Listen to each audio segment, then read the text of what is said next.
fibrillation atriale est largement sous-détectée. C'est un problème de santé publique, c'est une maladie épidémique. Et pour en parler, justement, nous avons la chance d'avoir un des spécialistes sur le plateau de la FA, le docteur Walid Amara. Bonjour. Bonjour. Alors, qui faut-il dépister? Première question que j'ai envie de vous poser, finalement logique. Alors, on sait que la fibrillation atriale, sa prévalence et son incidence augmentent avec l'âge, d'une part, et que d'autre part, que la fibrillation atriale, bien sûr, le problème qu'elle pose, c'est qu'elle est responsable des accidents vasculaires cérébraux. Et donc, qui il faut dépister?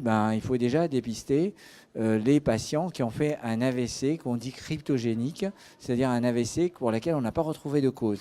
Un patient qui fait un accident vasculaire cérébral, un caillot qui a bouché une de ses artères du cerveau, finalement, si on ne trouve pas de cause, il faut aller chercher la fibrillation atriale avec les différents outils, donc on va reparler, qu'on a aujourd'hui, en faisant des enregistrements de longue durée pour pouvoir enregistrer l'AFA. Quels sont les outils? Enfin, vous voulez peut-être venir après. Alors, les outils pour dépister la fibrillation atriale, on en a plein. On a l'ECG, notre électrocardiogramme tout basique, que votre cardiologue peut vous faire. On a les holters de 24 heures, mais qui ont une rentabilité très faible, parce qu'enregistrer que 24 heures, c'est une durée de vie limitée.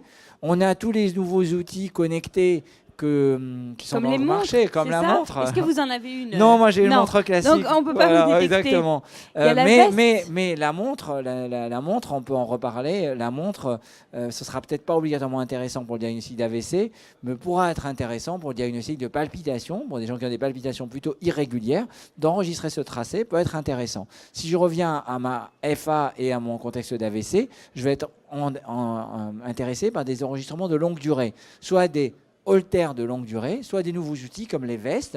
Il y a des vestes qui ont été développées, il y a des laboratoires qui vont lancer des vestes, notamment une qui vient d'avoir le marquage CE, qui va pouvoir enregistrer le tracé. Le patient porte une veste, relie un ECG, relie un enregistreur qui peut faire des tracés de 14 jours sans être connecté au réseau, ou si sont connectés au réseau jusqu'à 1 mois. Et le patient la porte, cette veste 24 heures sur 24. C'est un maillot de corps. Il porte un maillot de corps le matin, il peut la laver, il a un deuxième maillot de corps, il échange juste le boîtier enregistreur et la batterie qu'il aura chargé. La batterie, on lui donne 2 batteries, et il échange, et il peut faire 2 mois d'enregistrement. Alors la veste n'est pas encore, vient d'avoir le marquage CE, n'est pas encore disponible en France, mais après on ne sait pas encore à quel prix et quelle va être sa prise en charge. Oui, parce que tout ça, ça a un coût quand même. Tout ça, ça a un coût.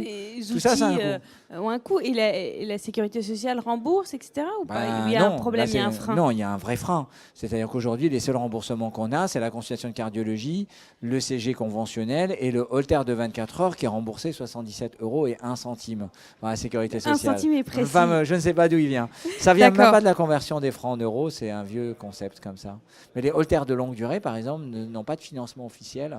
Il n'y a pas d'acte correspondant à ces holters de longue durée.